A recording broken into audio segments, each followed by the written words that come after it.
Welcome to Bada Boom. I'm Chris. On this episode, we have on Geoff Johns, Gary Frank, Bryan Hitch, and Jason Fabok, founders and creators of Ghost Machine. The legendary creators talk to us about the upcoming April 3rd release of Geiger, Rook, and Red Coat. After the successful launch of Ghost Machine 1, they discussed the response from fans and retailers, what to expect, and how Ghost Machine has allowed them to take their creativity to new heights. Final order cutoff for Geiger, Rook, and Red Coat is March 11th. Be sure to let your shop know to pull all three. Listen in and bada boom. Well, hey guys, welcome. It's really exciting to have all of you on to talk Ghost Machine. For me, this has been something I'm really excited for to get all these books coming out next month on April 3rd. But what's it been like? You guys released Ghost Machine 1. What's it been like, the response from retailers and readers? I'm gonna make Jay start. I think so far the response has been very positive. It's um, it's something that you're going into this stuff and you're creating things that you really love and that you really enjoy creating. But it doesn't matter what book you're working on or what company. I think there's always, as a creator, there's a little bit of a nervousness about it. Are they going to like what you just did? Are they going to get into it? Are they going to respond the way that you want them to respond? Are they going to respond to the emotional beats that you have in your story? And I feel that we did MegaCon right after the book came out, and everybody who was coming by was really positive, really excited about all kinds of different books. Because with Ghost Machine 1, we really showed a vast array of different genres and books aimed at different audiences. And it was incredible to hear somebody say, like, yeah, I really, I'm into, the more action adventure stuff, but I really want to check out Hornsby and Halo. That really resonated with me, or Rockefellers, or the horror stuff. It's really exciting to see that response. And Geoff, you were just at Comics Pro, so you could talk a little more about how the retailers are feeling. But the local retailers I've talked to here, they're all really excited. They want more, and they want to see this become something bigger and grow and become high quality products that they can sell in their store to the readers who are hungry for new things and new stories. Yeah, I mean, I was at Comics Pro in Pittsburgh, which was awesome. I loved it. And and the retailers there were really excited just because of the quality. I mean, the artwork. I mean, you look at Gary, Bryan, and Jay's artwork. There's no better artwork in the business with these three launches, and everyone got excited when they saw the books, and I walk through the stories, and would I just go through like page through Red Coat or Geiger or Rook, and it was fun to talk to them about the creative, and also our goals are not to put out 100 books a month. We just want to put out good books. Like our good, or like our goal of Ghost Machine right now is we're going to put out between 3 and 6 books a month that are just quality comic books. Some are monthlies, a few minis. And we just want to have good books on the stands. When you see Ghost Machine, that it's a quality book. It's a great story, the great character at the center with beautiful artwork, great high quality paper, cardstock covers. Like, we just want to be quality. And that's our goal, is to put out books that people know will have a certain craft level to them, and be out when we solicit them, and all new, like new stuff. Like, we're not doing our take on Superman or superheroes. We're doing different genre. It's kind of superhero adjacent, some of them, like Geiger and Red Coat. But there's other things like that are more sci-fi, like Rook, or the horror stuff, or the Rockefellers, which is kind of its own tone, like a Pixar or Hanna-Barbera, like modern day. I don't know what you would call it, but it's just a good story that the whole family can read. And so it's been exciting just to get out there and talk to people about what we're doing, and do these events like Comics Pro I've never done. So it was fun to go there and talk to 100 and some retailers, and just talk about why we're doing this, what we're doing, and get their feedback. But it's been great. And we've really seen that the focus on the characters and the story is really there when we were reading Ghost Machine 1. And every single story that is there has its own flavor. What's it been like to kind of have that creative freedom to make that entire storyline with all these characters and these different universes you're making? Well, I'll go to Bryan for a second, just because Red Coat is top of mind right now because it's going to the printer. But with Red Coat, like the tone of that book came out of.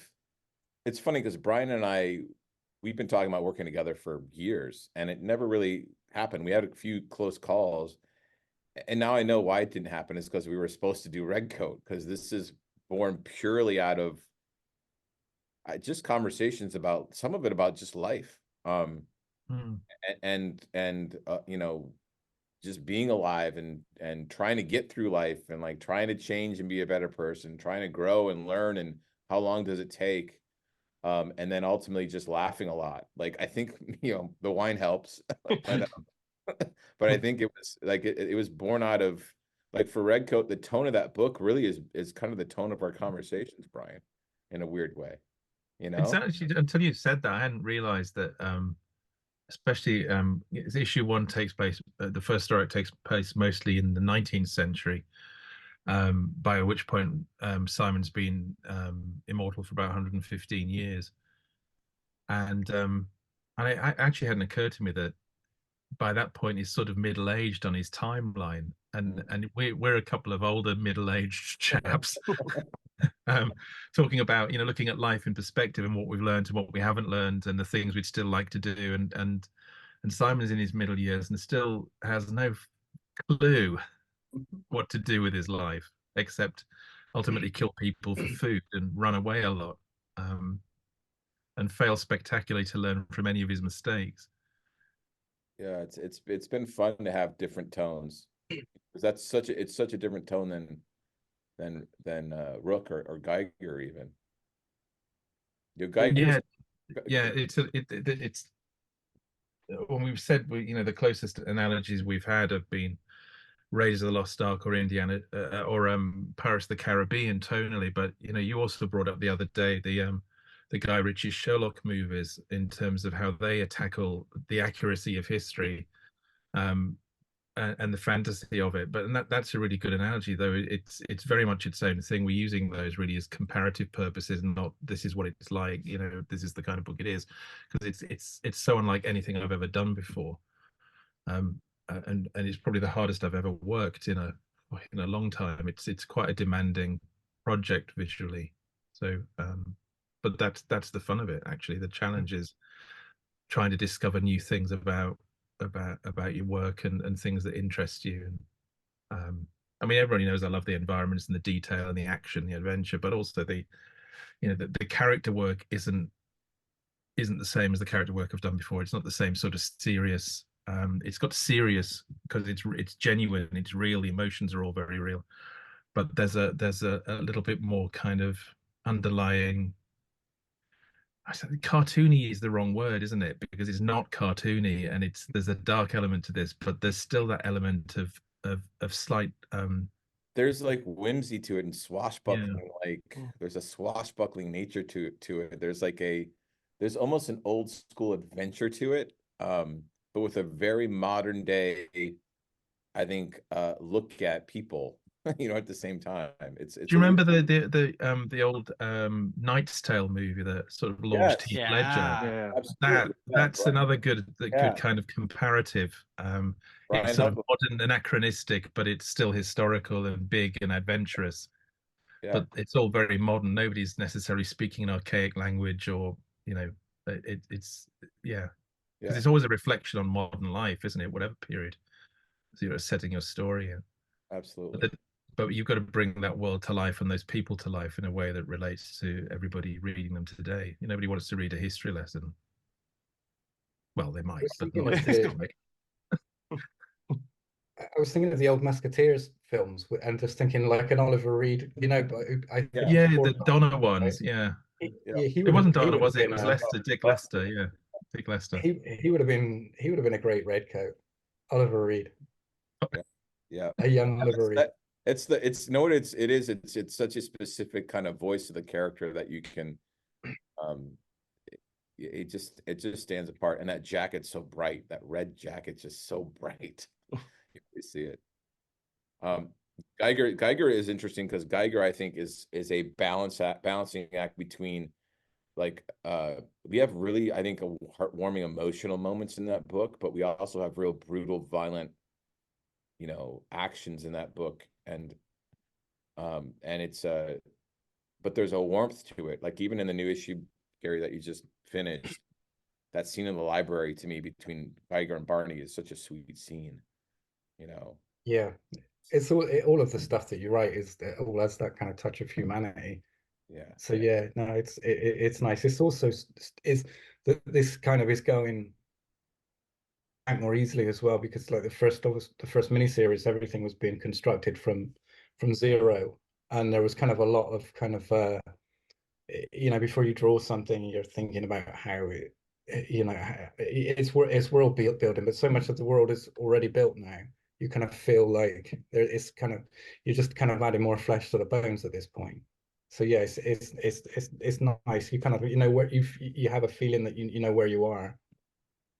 Yeah, Geiger feels like a very lived in, for me, when I write it now, it feels like because we're pretty deep into the series now at this point. But yeah, when I write it, it feels like a series which feels good because I haven't been on a monthly book in a long time like this, and it feels really good to have a solo character leading a monthly book, and the story feels really clean but emotional, and it's fun. Like right when I got done with the last script, the next script just kind of the whole story kind of forms because I know where the story's going now and the character's going, and it feels good. I'm excited for people to check it out and meet some of the new characters that are taking hold in Geiger. Yeah, and you guys, like, what's been really cool about especially the world of Geiger, now that you're at this point, you're able, now that that world is lived in, you're able to play with certain things. Like, what I really loved about Ghost Machine 1 was sort of that, that back and forth about, Barney being a wolf or a dog, so sort of those things Wolves.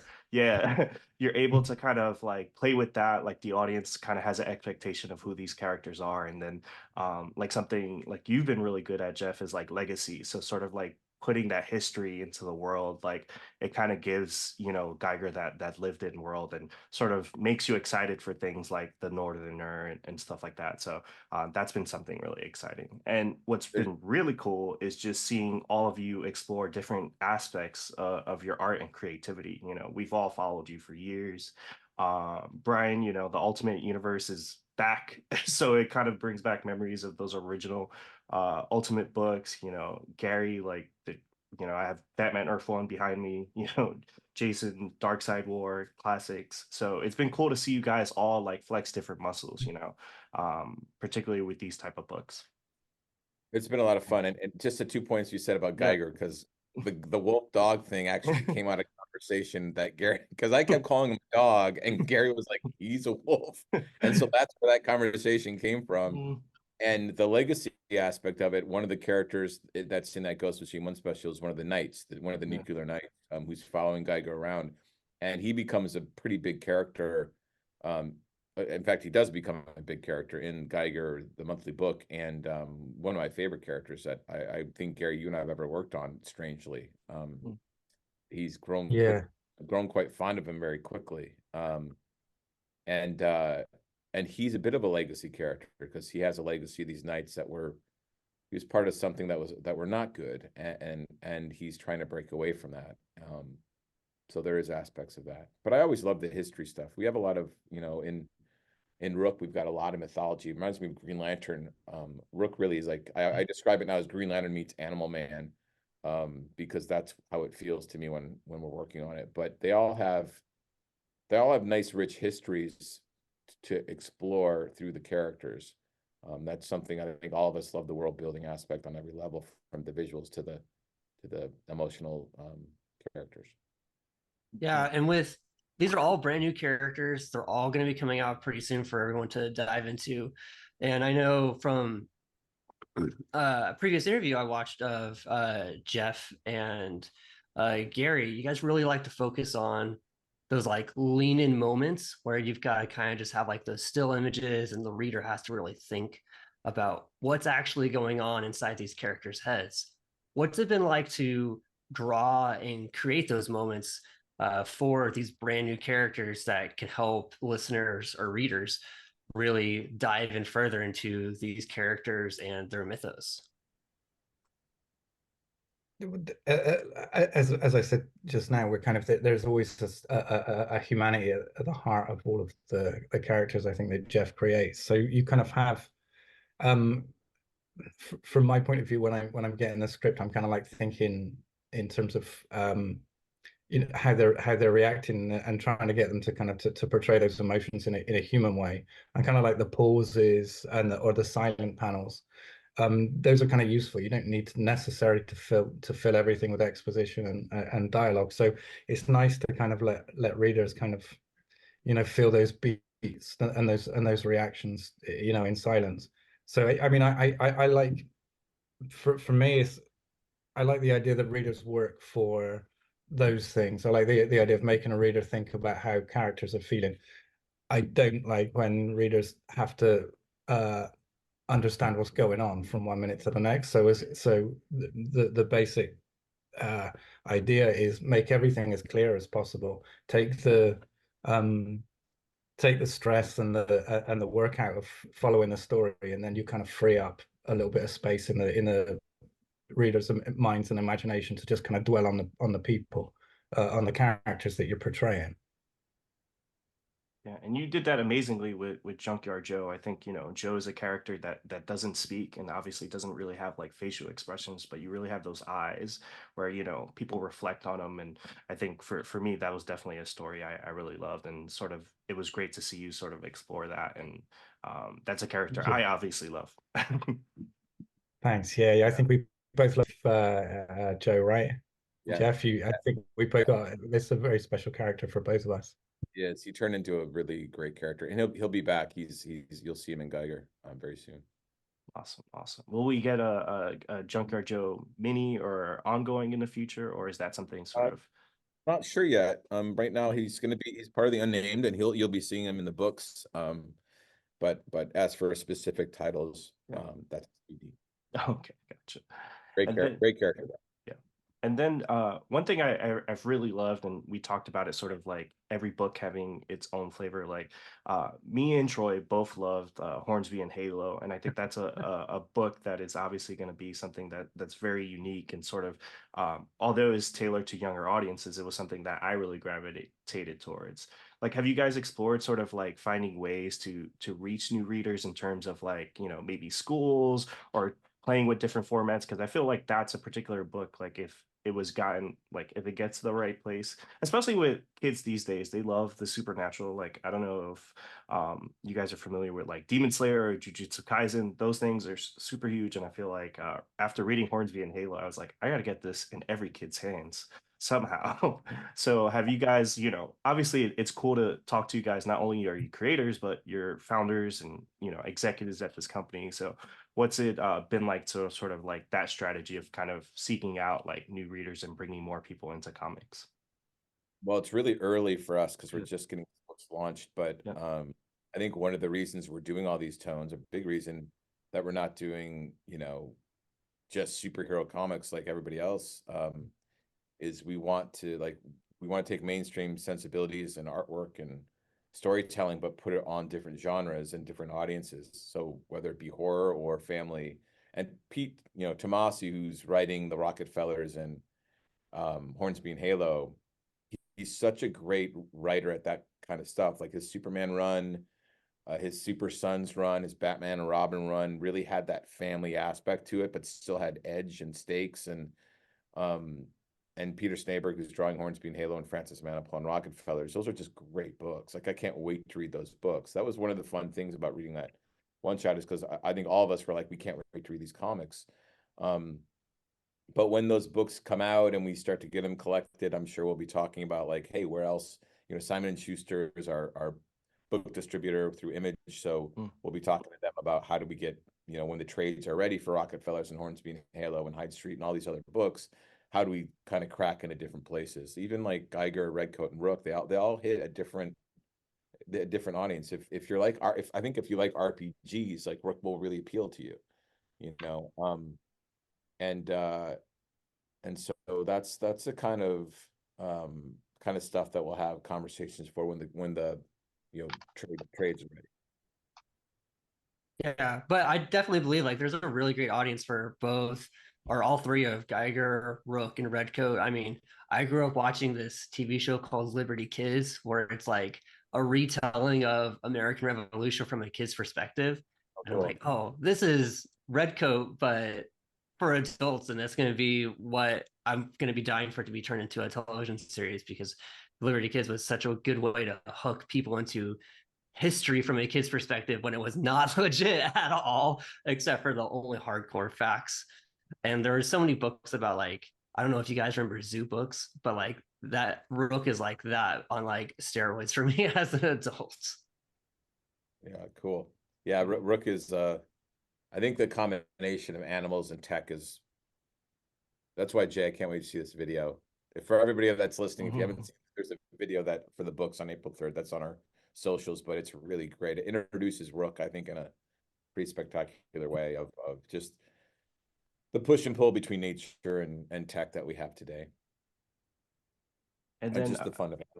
Yeah, I mean, it's pretty awesome. And for you, Jay, what's it been like sort of building that world? Like just reading in the one shot, just that little taste of that world, you could see how highly detailed it is. Obviously, it's sci-fi. You're building things that may not have reference and stuff like that. So what's that been like? Gary talked about sort of like building, Geiger, and now he's at the point where that world feels lived in. But what's it been like sort of creating something like this, which is almost like completely out of your head right now and sort of so brand new? Yeah, it's I don't know if a good way to describe it is like a love-hate kind of thing, but it's hard. It's the hardest thing I've ever had to draw, like, because I mean, when you're working on Batman, if all Geoff has to say is like, like in Three Jokers, we had like an aquarium. It's like, well, I already know what an aquarium in Gotham City is going to look like. I'm just going to take, like, I was really basing Three Jokers off of a lot of Batman '89. So I looked at a lot of the architecture and I kind of just created a building that looked like it would fit in that Batman world. I know, like, after seeing so much Batman stuff, you kind of already have a visual language that you can just tap into and go with. But with Rook, everything is new. If Geoff describes like a city, like we have this really cool city built around a hydroelectric dam in a swamp with a waterfall that's like the size of Niagara Falls. It's like, well, what does that look like? And what does the town look like that's built around it? And what kind of fortifications would they have? What kind of buildings would they have? What is the giant generator? Like you're kind of slapping different sci-fi kind of looking things here and there to make it look visually cool, and it can be it can be very hard because like you said, you kind of have to come up with this stuff out of your head. I've noticed though, like as I've gone through each issue, I am finding that same visual language, and I'm now at the point where I'm tapping back into certain visual cues that I've put in, especially when I'm designing the character helmets.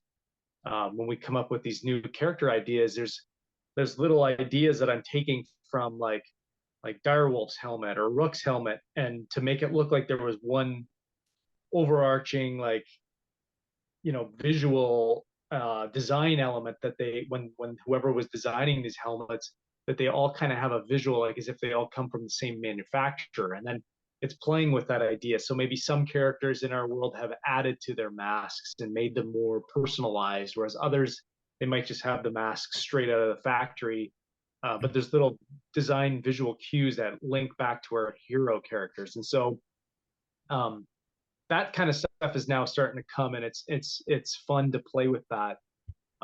But yeah, it's a different exercise in creativity and imagination, and the fun thing is, there's so much.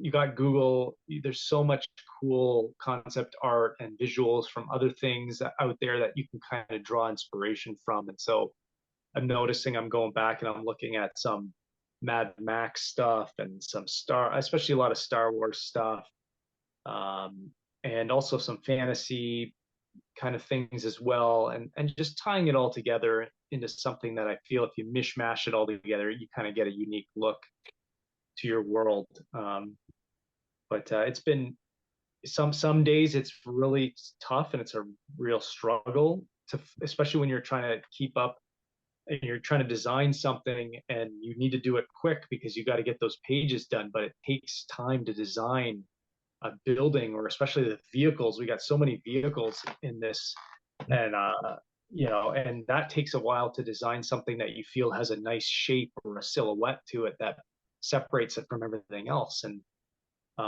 but when it's done and you see it on the page, especially after Brad comes back with the colors, that's when you really everything seems to come to life at that point, and you forget about all the tough times as you're trying to figure this stuff out, and all of a sudden now it's alive. It's what it should have been, what it should be, and then from there it's just having to reproduce it on these pages and expand from there. So it's been, like I said, it's very rewarding, but it's also very, very hard and tough to do. But it's a good kind of struggle. It's struggle that makes you grow and makes you really push yourself to go beyond what you've ever done before. I think one of the things that's just, as you talk about, Jay, that's so interesting is, Jay's got, like, I mean, there's no, every book, Geiger, Red Coat, and Rook, none of them live necessarily in this world. Like Geiger's the closest, but it's kind of like beyond our 25 years after a nuclear war. So there's things that are familiar there, but they're still modified and adapted. In Red Coat, Bryan's unfortunately stuck in the 19th century doing a ton of research. And Jay, there's not a single, like, not like he can look at like a Mercedes AMG and draw it. Like there's not a single vehicle or construct that is, even an apartment building has to look a little futuristic. So there's nothing simple about these books. Actually, with even with Red Coat, you can't just pull off photos and trace them either for some of the backgrounds. I mean, when I was in New York a couple of years ago, I shot hundreds and hundreds of pictures for reference, for which I've used in all the Marvel comics I did ever since. And that's terrific. It's really useful, and it's also very quick because I know I've got every shot that I might need of a street or a building, or I went up to the tall buildings and shot the panoramas and the close-ups and all that kind of stuff. Can't do that with Red Coat. So it's a lot of research and then painstakingly constructing the drawings, because even if you can get good photos of, say, Boston in 1892, they're not with any sort of detail that allows you to put it on a light box and trace it, because they're quite grainy and very poorly reproduced. So you really have to go and make this stuff up based on reference you can find, but ultimately it's all constructed from scratch. So, and it's a fantasy reality anyway. But when Geoff says, Simon jumps out of a building and lands on the roof of a horse-drawn streetcar, there is no easy way of doing that, unfortunately. And it's I hate you for it. Wait till he tells you to draw a library. Oh no, I've got one of those to do. Yeah, so yeah, Benedict Arnold's library, that's coming up. Don't you worry. I have the easy job. It's interesting because, like, even with Albert Einstein, and Bryan rightly said, like, I'm not going to draw Albert Einstein how he really looked when he was 12 or 13 years old, because he'll just look like a kid. But he gave him the crazy hair, like the crazy hair that we all know Einstein has, because that just makes him a little more recognizable to us, even though I don't think that's what his hair looked like. I don't Not at all. No, it was very slick back. It only got mad in later life. The older it got, the more mad it got. I mean, there's this thing when we do the Albert as an older man. Just imagine how mad the hair's really going to be. Yeah. We do have a scene with Albert as an older man. Yes, it's good. Yeah. And one of my favorite books is Creativity Inc. And I really love that book because of how it sort of highlights, like, what a creative company looks like, and sort of having all these people work together. So, you guys talked about sort of the challenges, but what has been like sort of working together and sort of being able to sort of bounce ideas off of each other? Are you guys talking like amongst each other even while you're doing books? Because it is interesting to have, like, three masters at their craft in terms of art, and then obviously you have Geoff and then you have obviously Pete Tomasi, and then you have some younger people in the business like Lamont McGee and Maital. So what's it been like sort of like working as a creative bunch, and sort of it was really cool to see the video you guys put out about your time in New York. So it's been cool to see that. And what's that been like, sort of bouncing things off of each other and sort of maybe learning from each other? Been the best part of it, actually, for me. Absolutely. Absolutely. It's, one of the things too, I'd say is like, two creators who I think probably go unsung a lot are Brad Anderson, our colorist, and Rob Lee, our letterer. And the thing is, I think often people are reduced to their job title, right?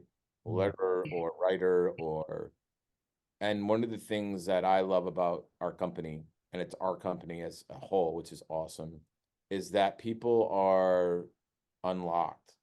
So you have somebody like Rob Lee who brings so much more to the company and Ghost Machine than his lettering's amazing. He's the best letterer in the business.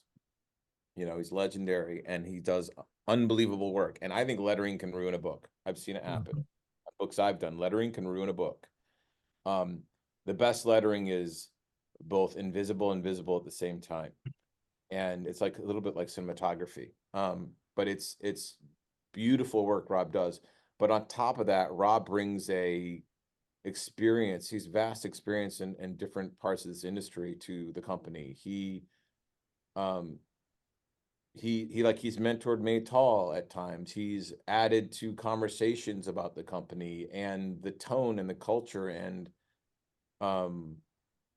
everybody has done that. So the best thing about, like, Francis makes all those behind the scene videos, like Jamie Ericlinos, who does our kind of more polished like promotional videos. He's head of development here, but he loves producing that kind of stuff too. So everyone's doing what they're best at. Everyone's kind of more than just a job title that's a part of Ghost Machine. And for me, I look at this logo. The logo, it happened in New York. The logo means to me, like, recognizing people's value and letting people do what they're best at and celebrating what people do and giving them opportunities, and all of us doing it together.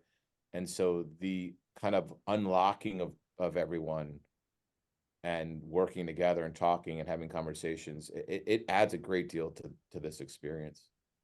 It is what Ghost Machine's about. No, that's awesome. And to kind of cap that off, like, for each of you, what are you most excited about people to check out on April 3rd? Like, I know for me, I'm really excited to get all 3 books, to get, Red Coat. It's something I've gotten a teaser for a while. Obviously Rook, I have a huge Rook poster that I can't put up because my girlfriend will kill me. I have to put up a couple family photos before I put that poster up and, get a nice frame. Get those photos up. Yeah. Yeah. I have a couple things, but that's, a little for her and a little for me, right? But what are you guys most excited about for people to check out? I'm excited that all 3 books are hitting the stands the same day, third, because it was a lot of debate about that, and then ultimately, though, I'm like, it's so cool because the 3 books are so vastly different, and when you check them out and read them, I mean, Geiger's a regular size issue, while Rook and Red Coat are like twice the size, and so you're gonna get like 100 pages of Ghost Machine comics that day, and it'll take you a while. These are not like thin books. Like, these books take a while to read. And when you hold all 3 in your hands, I think it'll feel very substantial. I'm just excited for people to experience what we're gonna do.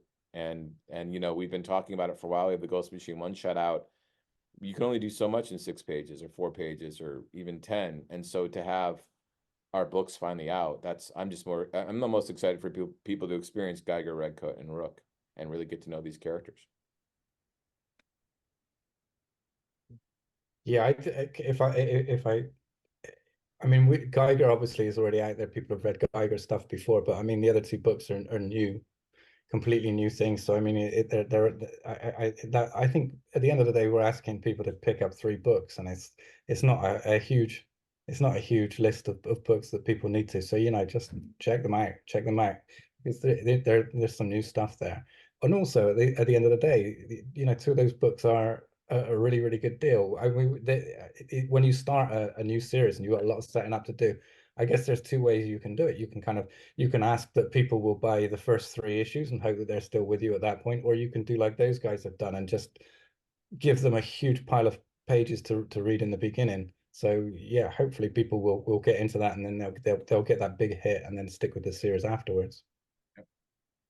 The interesting thing about this that differs from any other launch I've had, even if I was part of, say, a new line at Marvel or DC and whatnot, is there's just no competition between all of us. We're not all trying to be the big book that month. We all, the exciting thing for us is to share all of that together, because it benefits all of us. If I don't care if people like Rook more than Red Coat, because it's still a Ghost Machine book, and if twice as many people read Rook and Geiger as read Red Coat, I'm just going to be as happy with that as I would be if I launched at #1 in a new X-Men book. It's in fact happier because it's our project. It's a completely different setup for us, and how we feel about our books and each other's books. It's completely different. It's new for me. We're like the comic equivalent of 3 Men and a Baby, I think. It is. It is. Is Geoff the baby? Yes. I do echo Bryan, like, because we're so invested in it's our company and it's our group, and we want everyone to do well, and we are all tied to the success of everything. So it's weird to not have that. You want your book to be great, but at the same time, it's not competitive. It's healthy. It's really kind of healthy. To just kind of look at what Pete's doing or Brad's doing, or Maytal. Like, I just read Maytal's script, and I was like, it's so well crafted, and the dialogue's so on point, and it just makes me want to try even better on my book. So, but I'm super excited for that. Like, it is a different type of feeling. The way the company's structured as well. I mean, you working like traditionally for say the big two, you're coming into companies which have been running for like 75 years, 80 years, and then you're taking a book over from somebody else, and then and that at some point somebody else is going to be taking over the book from you, and you're going up against a load of books from people that you don't know, you've never met, and everybody is hoping that their book doesn't get cancelled, so they're all hoping that they're the one who's selling the book. That's not the way that this company's set up. The way that this company's set up is we're all in it together. We're all kind of starting off together, and for the company to be a success, we just need everybody to be as successful as can possibly be. There's no I don't know, there's no kind of zero-sum element to it at all. Each of our success means success for the rest of us, because it's in all of our interests for the company to succeed. We're all kind of coming in with our own ideas and our own stuff creatively, but the goal of everybody's is exactly the same, which is to make these books, all of the books, as good as they can possibly be. Yeah, I think I would just add too, like, I think that I think when people pick up these books and read them, I think they're also just going to see our love for these books and for the medium, our passion for what we're doing. I mean, we all genuinely really love the work that we're doing right now. And I can't say that that's always been how I felt in the past when I've worked on things. Sometimes, working on projects, you just do them because it was a paycheck. But this stuff here is all born out of passions and interests that we have, and stories that have been brewing in our minds for a long time. And we also really see it's like we have no shackles on anymore. It's like we can do whatever we want with these books and these stories. We can take them any direction. Like, if we get a really cool creative thought about something, it could change the whole course of the book and take us off into a totally different storyline that we never thought we would do. But we can do that. There's nothing holding us back. And I think that this is a very exciting time for us as creators, because we get to introduce these books and these characters and these universes to readers. We really hope that they enjoy them. I believe that they will. I've read, we've read Geiger and Rook, and we're just waiting on reading the final for Red Coat. And it's just been really, I've been really impressed by the books, and I can just see, like I said, like I can see the passion and love and the care and the attention to detail, and we're really trying to bring our best, put our best foot forward and do our best work that we possibly can, because we want these books to be something that that we want to share with the reader. We're essentially sharing a piece of ourselves with the person who picks up these books, and these characters are so much like us in so many different ways. You know, I laugh at all these things that Geoff's writing into Rook as a character, and I'm like, yeah, I'm that guy. It's like, you know, I feel like this. You know, I have to really like, you know, go like really examine am I in fight or flight mode quite a bit. But I think that I'm really excited about that. I know it's gonna, you know, there's a whole sea of different books out there for people to choose from, characters who have been around for 80 years and are established. But we believe that if you take a chance on Ghost Machine books, you're going to really enjoy the books, the stories, the quality, and everything else that's been said. And we're really excited about the future and where we're going to go with all of this. I think the sky's the limit, and the only thing that's going to hold us back is our creativity, our ideas, and how much work we want to put into it. And right now, I think all of us foresee ourselves working on these characters and these books and for this company from now until the time we decide to hang them up. You know, this is our future. This is what we want. This is why we built this company the way it is because it's the place that we would want to be, and with the people that we want to work with. And yeah, it's not short term at all, is it? This isn't a mini series and done and we're out. This is, you know, we're talking about 10 years of Red Coat, and whilst you know, we're all going to be doing additional things as well as time permits. I'm going to be doing a monthly book on Red Coat for at least 5 years, if not twice that long. So that's a big commitment, the biggest commitment I've probably ever had in comics, and that's in 37 years of drawing comics. I've never done a monthly book for more than 20 issues, 26 issues. In fact, consecutive monthly, the longest run I've ever had was on Venom, which was 16 issues, and Red Coat's going to beat that by, you know, nearly 8 times that. Yeah, that it is like this is all long term, and that's the long term commitment from all of us to these characters in our books and this company and each other. It's really special, and I'm excited just to see like the books in 6 months, in a year, and a year and a half, and 2 years. Like, it's going to be cool to see these things evolve. Yeah, we're already talking about like next year, the second year of Red Coat stories. We're actually starting to get into like that. Yeah, the next. I'm like, oh yeah, that story and that story. Yeah, that's going to be like issue 12 to 15, and you know, it's really great because I love the idea of just being able to walk in here every day and work on this material with these people, and always, you know, and we get together a few times a year now, and every time it's an absolute joy to get together with everybody. We have such a great time, and you know, there's 20 odd 21 people in the company so far, and it's just, there's no weak links. They're all amazing people to know as well as to work with. It's I think this is quite new for all of us in many ways, because we've never had that level of connectivity and setup and collaboration, even if it's been in minor ways where you've worked well with a writer or an artist. But this is a completely different level of collaboration, because that's what the company's built on. It's collaborative in every aspect, in all areas. We can definitely see like the love and care you guys have put into these stories, into drawing them, and from just the last couple of minutes, you guys sharing your experience with it. We know how much you guys love the work you're doing and the people you're doing the work with, and we're excited to go on this journey with you and see where you take these characters and these stories, and celebrate your work and be a part of it. And this is the best time for anybody to really get on this jumping point, and this is the best jumping point for comic books for 2024. March 11th is the FOC date for Geiger, Red Coat, and Rook Exodus.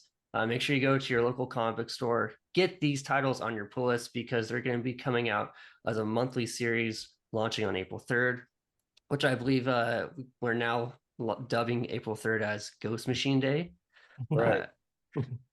But don't forget to stay up with everything that's going on at Ghost Machine by following them at Ghost Machine Pro on Instagram, Facebook, YouTube, and everywhere else. Thank you guys so much for coming on. We've had a great time discussing everything that's going to be happening with these characters, and we're excited for the comic books that'll be coming out. And with that, bada boom. Bada boom. Bada boom. Bada boom. Do I have to do it in the accent? Yeah, I Brian mean, you bless kind of it. committed. Brian bless Ah, it. ja, dit is de bada and de boom, yeah. It was a bit Schwarzenegger there, wasn't it? I don't do that no more. Awesome. Thank you for listening to the Bob Boom Podcast. Keep the conversation going with Chris and I on Instagram, TikTok, and Twitter.